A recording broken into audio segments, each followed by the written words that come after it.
Bonjour, voici les actualités info bref de ce vendredi 19 mai. La Chambre des communes a adopté le projet de loi sur les armes à feu. Les députés libéraux, bloquistes et néo-démocrates ont voté en faveur du projet de loi qui vise à resserrer le contrôle des armes à feu. Les conservateurs ont voté contre. Le projet doit encore être approuvé par le Sénat.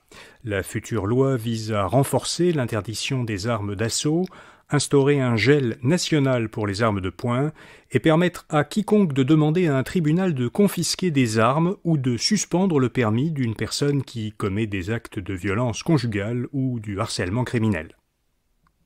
Le ministre de l'Éducation Bernard Drinville s'est excusé hier pour un commentaire qu'il avait fait sur l'augmentation du salaire des enseignants, alors que le gouvernement propose d'augmenter celui des députés de 30%.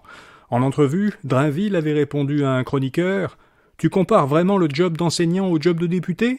Tu es en train de me dire que ça se compare ?» Par ailleurs, dans une vidéo de 2015 publiée par l'ancien chef péquiste Jean-François Lisée, Drinville affirme qu'une proposition du gouvernement Couillard d'augmenter de 30% le salaire des députés n'a aucun bon sens.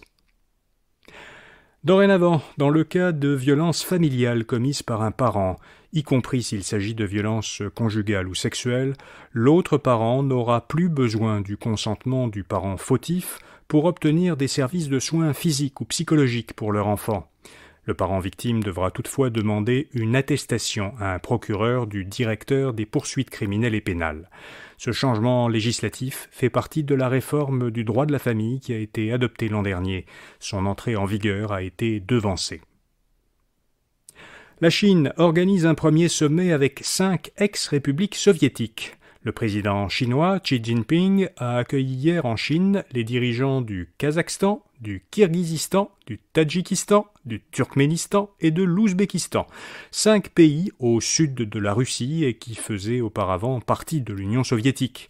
Lors de ce premier sommet Chine-Asie centrale, les 6 dirigeants ont discuté de grands projets d'infrastructure du programme chinois des nouvelles routes de la soie, dont une ligne ferroviaire Chine-Kirghizistan-Ouzbékistan qui permettrait à la Chine d'accéder à l'Europe en contournant la Russie.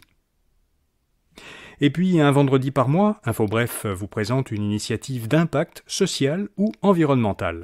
Aujourd'hui, Bois Public, un organisme de Montréal qui crée du mobilier urbain avec du bois revalorisé. L'organisme propose aux institutions publiques qui ont des arbres à abattre de venir sur place avec une scierie mobile pour revaloriser ce bois en le transformant en mobilier urbain.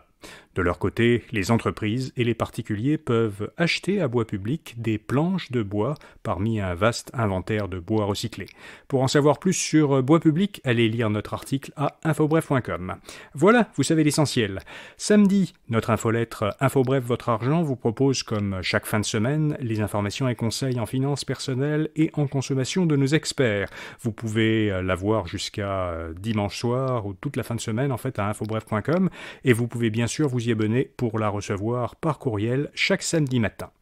Comme lundi, ce sera la journée nationale des patriotes, on fait relâche, et donc je vous donne rendez-vous mardi matin pour d'autres actualités InfoBref. Bonne fin de semaine.